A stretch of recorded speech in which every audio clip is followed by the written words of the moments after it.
powerful. He's so vicious. Like his one punch power at 135 is like nobody else's in the division. Like the way he starches people is crazy. Yeah, exactly. He gets so much torque and power into his punches, and he's so fast that he covers ground and his uppercuts, they're just devastating. Yeah, for sure. I think I can stop him. I'm much quicker than him. He's much stronger, much bigger, but we just gotta wait and see until we get in there and touch the water. I'm a giant Gervonta fan. I think that guy's so unusual. His style's so unusual, and his patience. The Leo Santa Cruz fight was really something for me, because Leo Santa Cruz is a technician, Mexican style, and the fight was very close before Tank stopped him. But he has that power that can end it. He finds these openings, and he sees them, but he doesn't go after them right away. He waits for the right time. He's so patient. Like when you watch the early rounds of his fights, he probably has the lowest punch count in the early rounds. But he also knows he's got that nuclear option that if he can crack you, most likely he's going to take you out. He's got massive confidence in that. At the face-off that followed, Gervonta Davis seemed to intentionally tone down his physical presence. Instead of flexing or striking an intimidating pose, he kept a calm, almost casual posture, sometimes folding his arms or turning slightly to the side, subtly concealing his physique.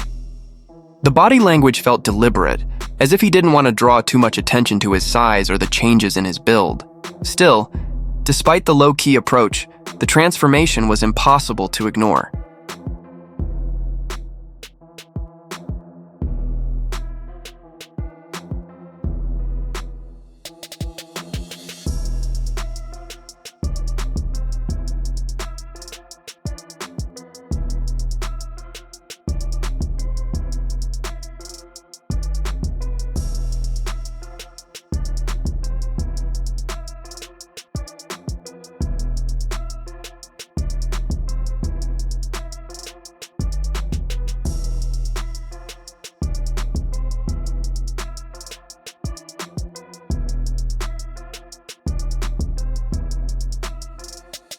Rogan has suggested that Jake Paul's moves are driven more by showmanship than pure competition.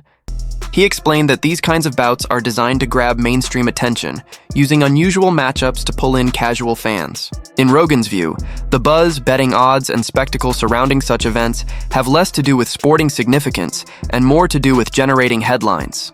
He believes Jake understands how to stay in the public eye, using boxing as a stage to build his brand even when the fights themselves don't always make perfect sense. That was Jake Paul promoting it. You know, it's just doesn't bother me. There's compromising the sport, and that's like bad. It's just like if I bet on it, it watching bothers the fuck out of me. Watching it with people who are so in on it, and then also the sports betting apps, they introduced like chat apps in them in Australia, so it's like they're trying to take the place of social media companies where you go together and you meet your friends. Like betting should be exciting enough without having a weird. They're just trying to draw you in. Thing. They're just trying to make money, right? So they're trying to draw you in any way they can. Yeah. Gervonta Davis, a dominant force in the lightweight division at around 135 pounds, will be stepping far outside his usual range to face Jake Paul.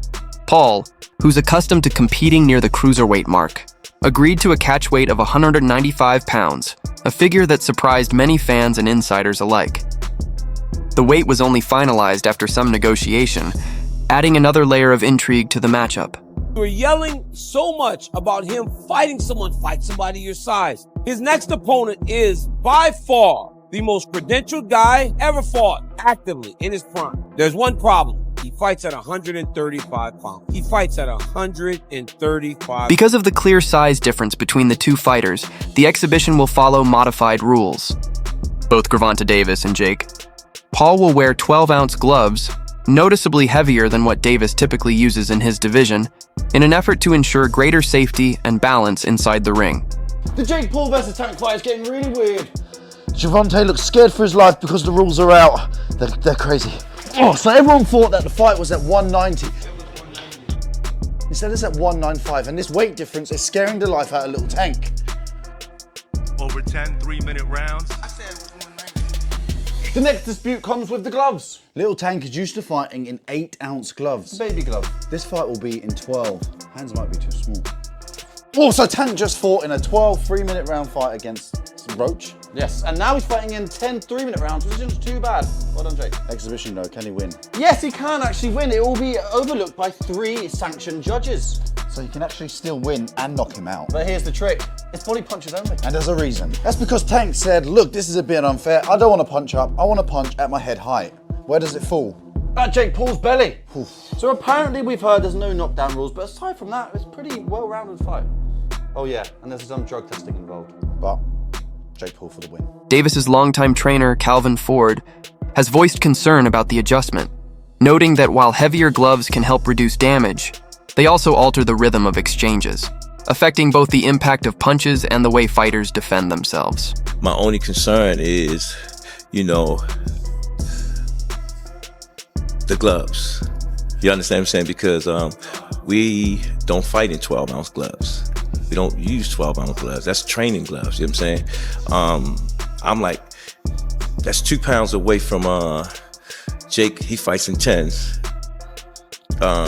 Tank fighting 8s, so he losing 4 ounces. So my thing is, I said, they said, put Tank in 8s, put him in 10s. That makes the fight more interesting. You know what I'm saying? And we'll go from there because I understand. And I brought that question up to one of his hounds. They was, no, we don't want to do no mixed match. It's supposed to be expedition. What's the matter? What, now y'all want the wins and the loss. You know what I'm saying? All these prescriptions, but you want to be great. Being great is really pushing the envelope. You know what I'm saying? Tank don't really care, So when I brought this up, he said, dang, facts. You know what I'm saying? So again, he can weigh the 10s and we weigh the 8s. Then we got Teddy Atlas shared his thoughts on the recent face-off between Jake Paul and Gervonta Tank Davis, emphasizing the massive size difference between the two. Jokingly, he remarked that Tank would practically need a ladder just to reach Jake's chin.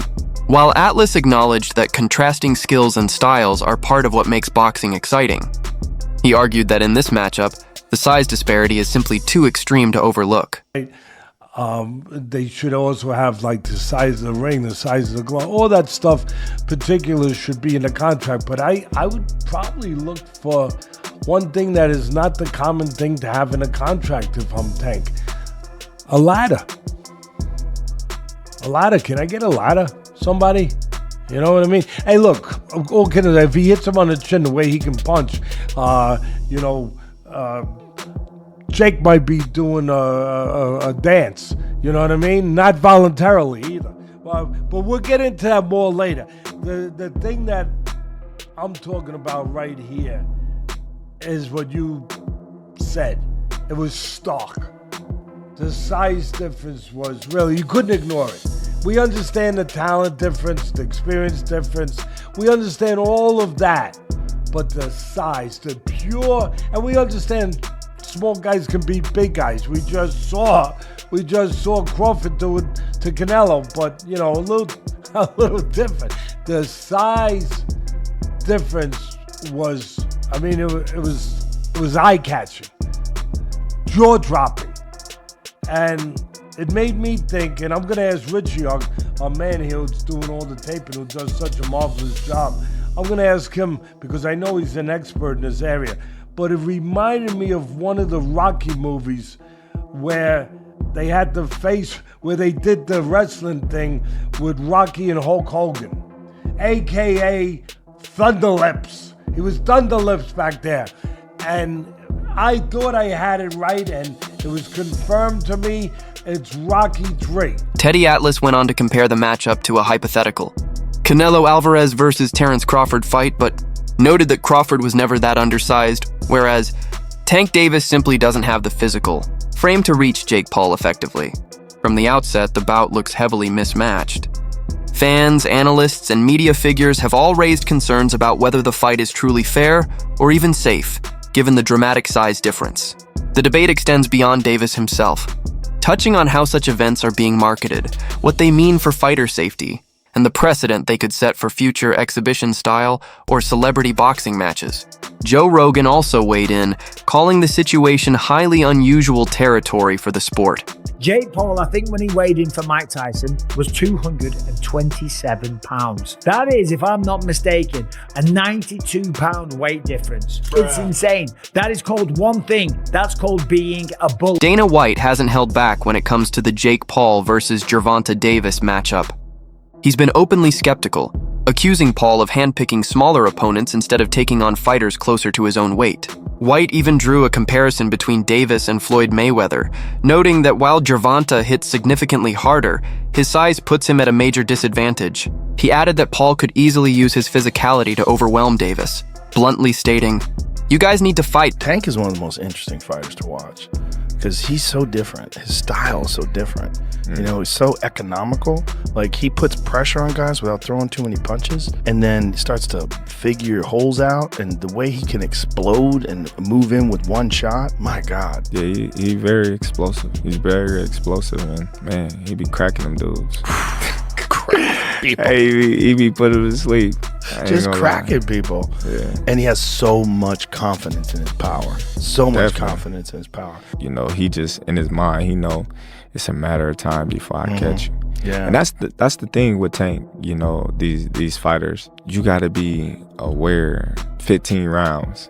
I know you're going 12, but you gotta think you're going 3 more, because one slip, one mistake, and it's over. Yeah. You know, so hats off to Tank. You know, he's a great, talented fighter. But again, he haven't faced the top elite fighters in his division.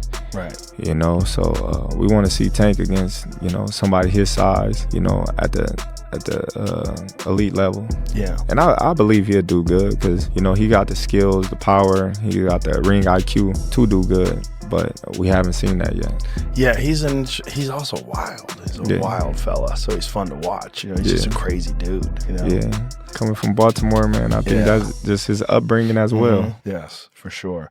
He's just so unique in his approach. Like, you know, he doesn't fight like anybody else. Joe Rogan has consistently shown deep respect for Gervonta Davis, admiring both his skill set and his rapid rise through the boxing ranks. After Davis's knockout win over Rolando Romero, Rogan praised him as a true emerging superstar, a fighter capable of delivering highlight reel moments with a rare mix of power and style. Following Davis's bout with Ryan Garcia, Rogan described Tank as quietly terrifying in the ring, noting that even when he starts cautiously, the threat of explosive damage is always looming. Like that Ryan Garcia one, where Gervonta Davis caught him with that left hook to the body. People were saying that he quit.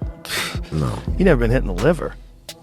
Oscar De La Hoya quit the same way with Bernard Hopkins. With the same thing. Same body shot. Same left body shot. Body. And he tried to come, and he tried to take a step out that corner, and not the front of his foot even moved.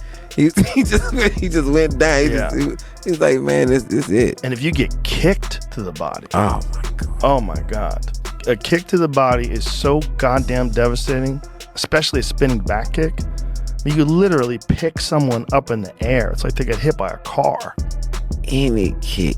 Yeah. To that. It's really something to see a kid who has nothing, born into extreme poverty, become a world champion, like Gervonta Davis. Yeah. It's an inspiring story. It is, and it's great for everyone because it gives you fuel. Like, for a person who's coming up in life, even if you're not a fighter, you see what someone's gone through, and you see the success that that hard work has created. Right. And it can be a roadmap for your own life. Growing speculation suggests that Gervonta Tank Davis may be preparing to retire after his upcoming exhibition bout with Jake Paul, with financial security being a key motivator behind the decision. Davis has openly voiced frustration with the state of boxing, calling the sport dead and criticizing its lack of loyalty. His longtime trainer, Calvin Ford, confirmed that Tank chose the Paul fight over potential rematches with top contenders because the payday was simply too significant to ignore. Beyond the money, however, there are clear signs of fatigue, not just physical, but emotional and mental. In recent interviews, Davis hinted that he's ready to step away for good, describing this as his final fight and expressing a desire to live quietly, focus on family, and leave the spotlight behind. Band for band on what you making. Again, there's nothing wrong with Tank going to get his money, but let's all be clear that that's all the fight is for Tank.